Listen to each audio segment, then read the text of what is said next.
آداب تسلیمات۔ اردو کلب میں آج ہم شیخ امام بخش ناسخ لکھنوی کے بارے میں کچھ پہلو بتائیں گے آپ کو۔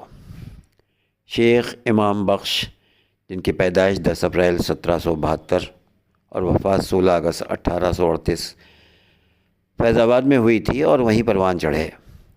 ورزش کا شوق تھا، بدن کثرتی اور پھرتیلا تھا۔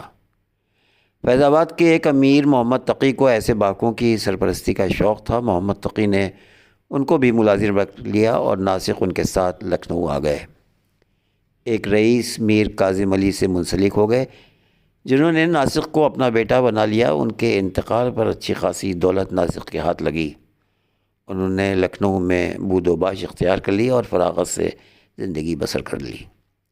ناسخ کسی کے باقاعدہ شاگرد نہیں تھے۔ اودھ کے حکمراں غازی الدین حیدر نے ناسخ کو باقاعدہ ملازم رکھنا چاہا، مگر انہوں نے منظور نہیں کیا۔ شاہی عتاب اور درباری آویزشوں کے سبب ان کو لکھنؤ چھوڑ کر الہ آباد، فیض آباد، بنارس اور کانپور میں رہنا پڑا، لیکن آخر لکھنؤ واپس آ گئے۔ نظام دکن کے دیوان چندو لال نے کثیر رقم بیچ کر ناسخ کو حیدرآباد آنے کی دعوت دی، لیکن وہ وطن چھوڑ کر نہیں گئے۔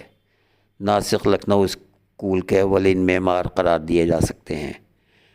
ان کی پیروی کرنے والوں میں لکھنؤ کے علاوہ دہلی کے شاعر بھی تھے۔ ناسخ اسکول کا سب سے بڑا کارنامہ اصلاح زبان ہے۔ لکھنویت سے شاعری کا جو خاص رنگ مراد ہے اور جس کا سب سے اہم عنصر خیال بندی کہلاتا ہے، وہ ناسخ اور ان کے شاگردوں کی کوشش و ایجاد کا نتیجہ ہے۔ ناسخ کے کلام کا بڑا حصہ شائع ہو چکا ہے۔ ان کی کلیات میں غزلیں، رباعیاں، قطعات، تاریخیں اور ایک مثنوی شامل ہے۔ ناسخ کی کلیات پہلی بار ان کے وفات کے 4.5 سال بعد 21 ذوالحجہ 1285 مطابق 23 جنوری 1843 کو میر حسن رضوی کے مطبع محمدی لکھنؤ میں چھپ کر شائع ہوا۔ یہ کلیات ناسخ کے 3 اولین مجموعے میں سے ایک ہے۔ ناسخ کے پہلے دیوان کا نام دیوان ناسخ ہے۔ یہ نام ناسخ کے شاگرد میاں غنی نے تجویز کیا تھا۔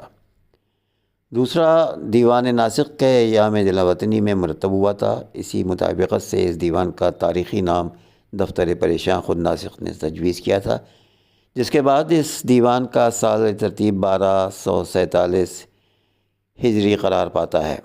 تیسرا دیوان دفتر شعر کے نام سے موسوم ہے۔ یہ نام ناسخ کے شاگرد میر علی اوسط رشک کا مجوزہ ہے۔ اب کی ہولی میں رہا بیکار رنگ، اور ہی لایا فراق یار رنگ، سرخ رو کر دے شراب آئی بہار، ہے خزاں سے زرد اے خمار رنگ، ہونٹ اودے سبز خط آنکھیں سیاہ، چہرے کا سرخ و سفید یار رنگ۔